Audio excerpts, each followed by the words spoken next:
January of 1981. The White House was quiet. Soon it would be filled with new voices, new dreams. For Jimmy Carter, the silence offered a chance to reflect. His presidency had been a tempest, a whirlwind of challenges that tested him to his core. The weight of the world, it seemed, had rested on his shoulders. He had fought for peace, for justice, for a better America.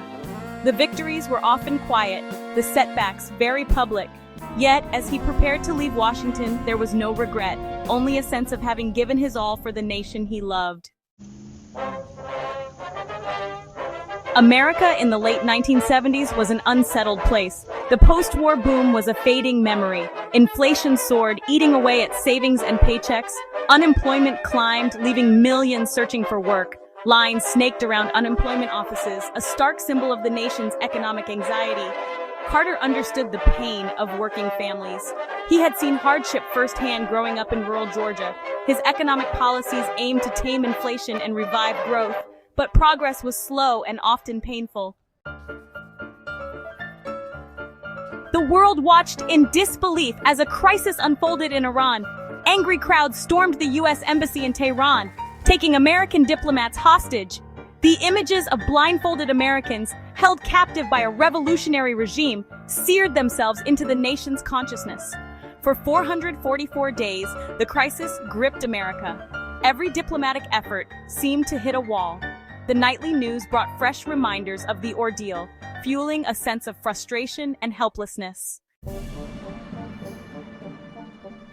Section 4, Shadows in the Desert. The Desert Night was supposed to offer cover. A daring mission shrouded in secrecy aimed to free the hostages in Iran. Operation Eagle Claw, a desperate gamble, ended in disaster. Helicopters malfunctioned, plans unraveled, and tragedy struck on the sands of the Iranian desert. The failed rescue attempt deepened the nation's wounds. It was a bitter blow, a stark reminder of the limits of power, even for a superpower.